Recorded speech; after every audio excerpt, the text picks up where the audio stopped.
Okay, I'm going to get started.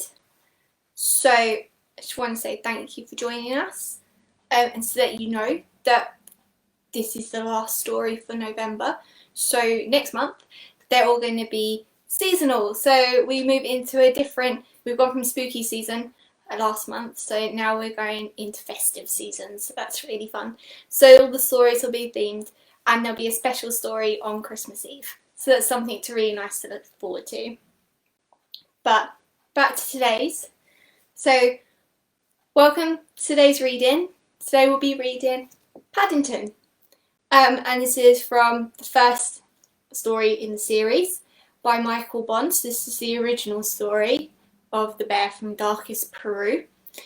And as a little tribute, Pooh Bear is still wearing his name tag so that we can take care of him too. And what's quite nice about this particular copy is on the back is a lovely picture of Paddington, and he's also got his name tag. So isn't that, it's just such a lovely thing. This is obviously a special version of the book.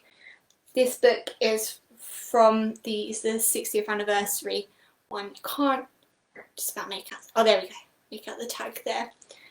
But it's actually a really beautiful copy. But the stories for Paddington, for me, are just so lovely, and all of them. And they're just so timeless that you could be reading them off a really loved book that's just in tatters, and I'd still just enjoy the story just as much. This particular copy that we've got is illustrated by R.W. Alley, and we're going to be taking some time to look at the pictures as well. So let's get started. So this is Michael Bond, Paddington, the original story of the bear from darkest Peru. We hope you enjoy the story along with us. Mr. and Mrs. Brown first met Paddington on a railway platform. In fact, that was how he came to have such an unusual name for a bear, because Paddington was the name of the station. The Browns were waiting to meet their daughter Judy when Mr. Brown noticed something small and furry near the left luggage office. "It looks like a bear," he said. "A bear?" repeated Mrs. Brown. "On Paddington Station? Don't be silly, Henry. There can't be."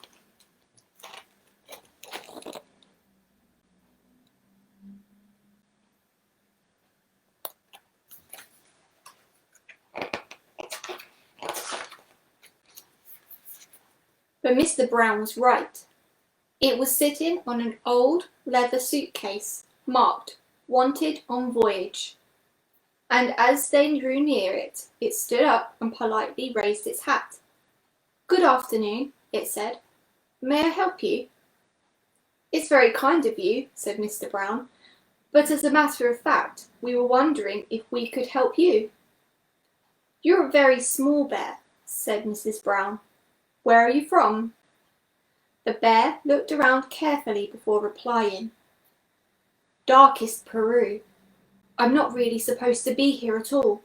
I'm a stowaway."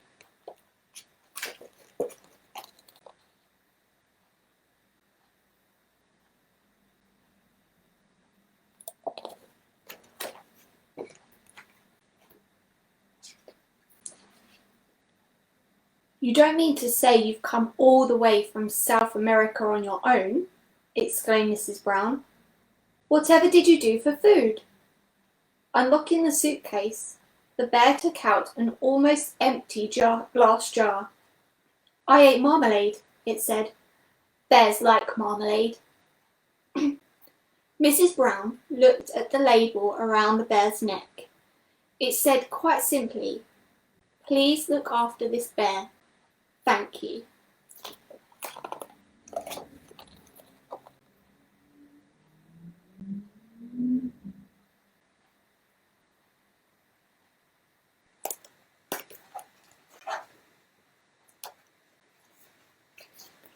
"Oh, Henry," she cried, "we can't leave him here all by himself. There's no knowing what might happen to him. Can't he come home and stay with us?" "Staying with us?" repeated Mr. Brown nervously. He looked down at the bear. Would you like that? He asked. That is, he said hastily, if you have nothing else planned. Oh, yes, replied the bear. I would like that very much. I've nowhere to go, and everyone seems in such a hurry.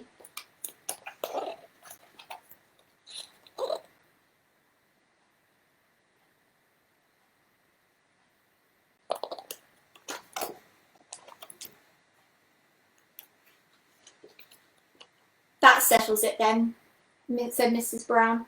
Now you must be thirsty after your journey. Mr. Brown can get you some tea while I go and meet our daughter Judy. But Mary, said Mr. Brown, we don't even know its name. Mrs. Brown thought for a moment. I know, she said. We'll call him Paddington, after the station. Paddington.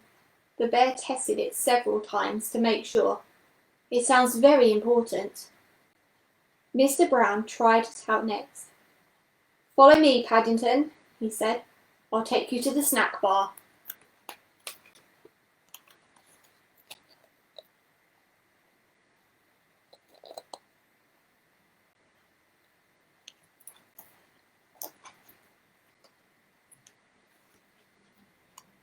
Mr. Brown was as good as his word. Paddington had never seen so many snacks on one tray, and he didn't know which to try first. He was so hungry and thirsty. He climbed on the table to get a better look. Mr. Brown turned away, pretending he had tea with a bear on Paddington Station every day was a part of his life. Henry, cried Mrs. Brown when she arrived with Judy. What are you doing to that poor bear? Paddington jumped up to raise his hat, and in his haste he trod on a strawberry tart, skidded on the cream, and fell over backwards into his cup of tea.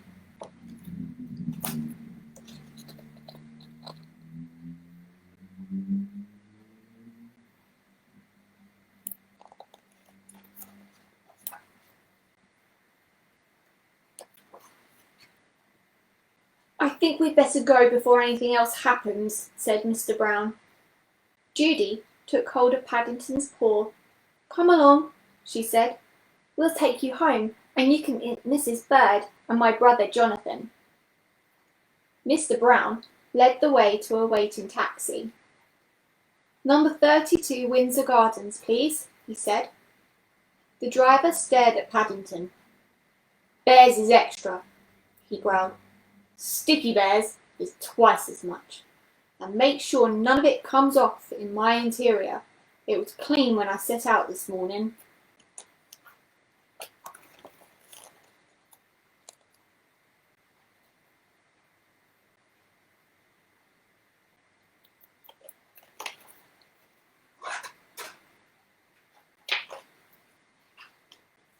The sun was shining as they drove out of the station, and there were cars and big red buses everywhere.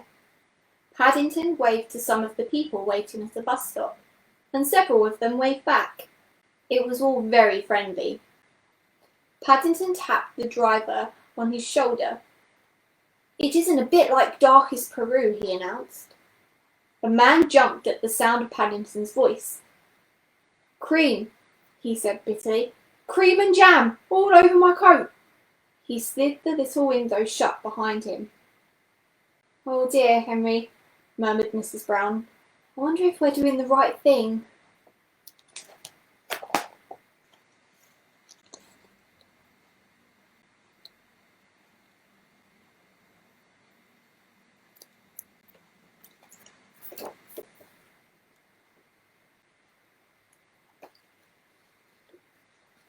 Fortunately, before anyone had time to answer, they arrived at Windsor Gardens, and Judy helped Paddington onto the pavement.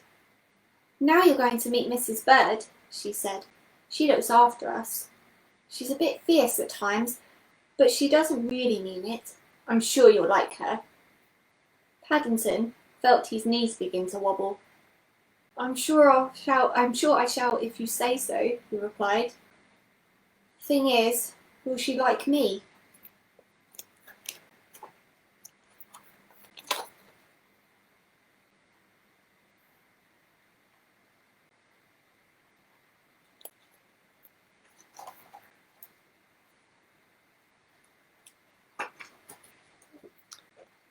Goodness gracious, exclaimed Mrs. Bird. What have you got there? It's not a what, said Judy. It's a bear, called Paddington, and he's coming to stay with us. A bear, said Mrs. Bird, as Paddington raised his hat. Well, he has good manners, I'll say that for him. I'm afraid I stepped in on a jam tart by mistake, said Paddington. I can see that, said Mrs. Bird. You'd better have a bath before you're very much older. Judy can turn it on for you. I dare say you'll be wanting some marmalade too. I think she likes you, whispered Judy.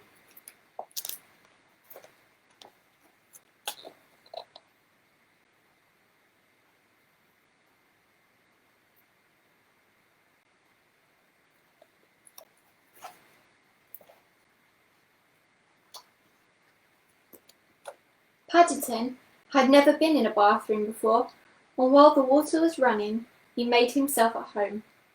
First of all, he tried writing his new name in the steam on the mirror. Then he used Mr. Brown's shaving foam to draw a map of Peru on the floor. It wasn't until a drip landed on his head that he remembered what he was supposed to be doing. He soon discovered that getting into a bath is one thing, but it's quite another matter getting out again, especially when it's full of soapy water.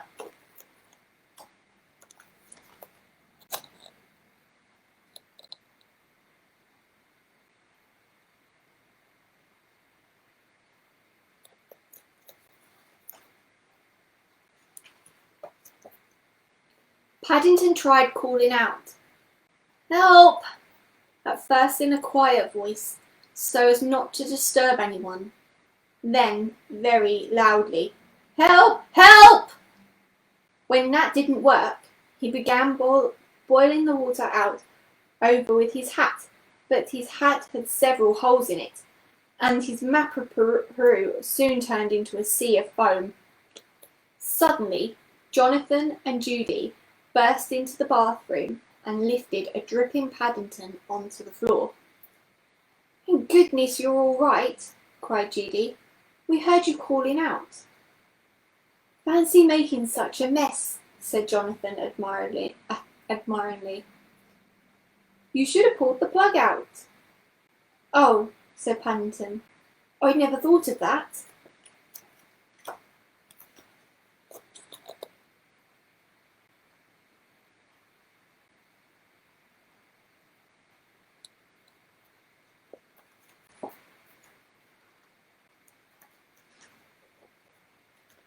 When Paddington came downstairs, he looked so clean no one could possibly be cross with him. His fur was all soft and silky, his nose gleamed, and his paws had lost all traces of jam and cream. The Browns made room for him in a small armchair, and Mrs. Bird brought him a pot of tea and a plate of hot buttered toast and marmalade.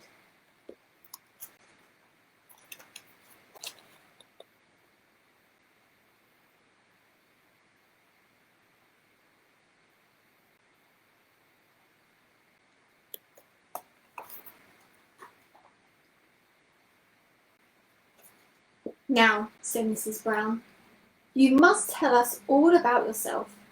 I'm sure you must have lots of adventures." "I have," said Paddington earnestly.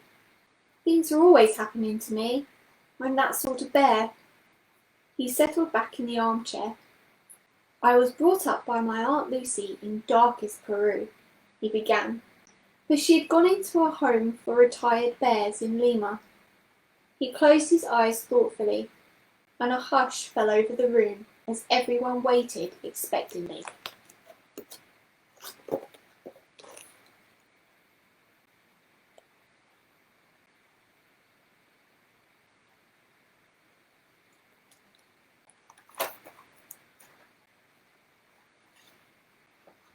After a while, when nothing happened, they began to get restless. Mr. Brown tried coughing. Then he reached across and poked Paddington. "Well, I never," he said. "I do believe he's fast asleep." "After all that's happened to him," said Mrs. Brown, "is it any wonder?"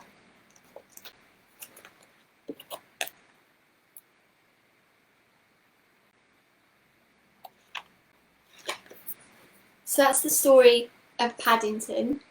That's the first story in the series. As many of you know, there's multiple different stories in this series, and there's also 2 brilliant movies as well to watch to see more adventures of Paddington.